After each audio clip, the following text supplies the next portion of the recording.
And we got a Fox Business alert as 2020 Democrats unveil more progressive proposals.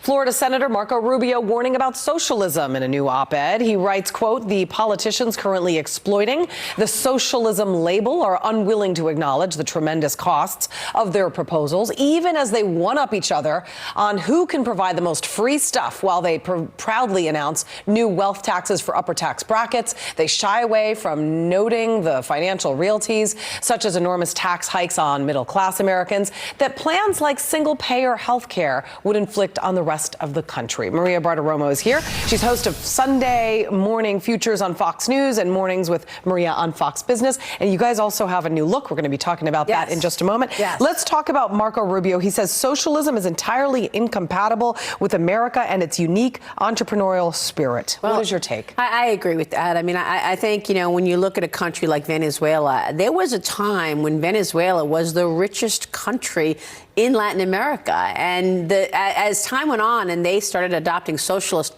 practices, whereas it's bigger government and just give free stuff away, you know, at some point, somebody's got to pay for that. Margaret Thatcher famously said, socialism is great until you run out of other people's money. And that's the bottom line. When you have big social programs, things like the Green New Deal or you know, healthcare for all, somebody's got to pay for it. And there's no way you can actually get that money just from the top 1%.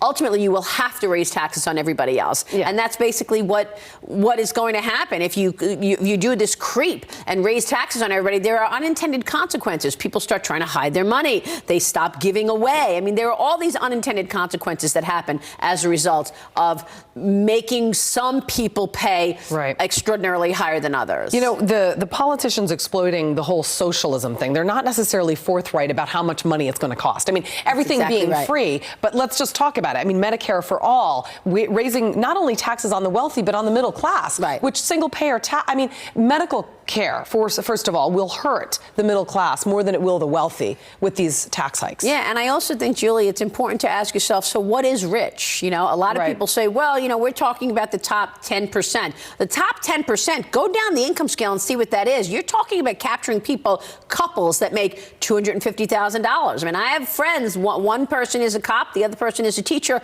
They're bringing home about $250,000 together. And after, you know, paying the costs that you have for your home, the nanny, whatever, you're left with nothing. So, you know, ask yourself what is rich. And if the top end is $250,000, well, I think you have a problem in terms of overall economic growth. And then I mentioned the other unintended consequences where people try to hide money. They do. They will try to put, you know, they'll move to Florida. You're seeing a massive influx into low tax states from the high tax states, into Florida, into Texas, out of New York, out of California. Yeah, and we also want to remind people that people also need to save for retirement. So, I mean, just because you make $250,000, you spend it all now, what happens when you retire? And that's something that's right. People don't have enough savings. And absolutely. And they really, nobody has savings. I always advise people, save first. Pay yourself first. You get paid every 2 weeks. First thing you do is put some money in one of your nest egg accounts just for retirement.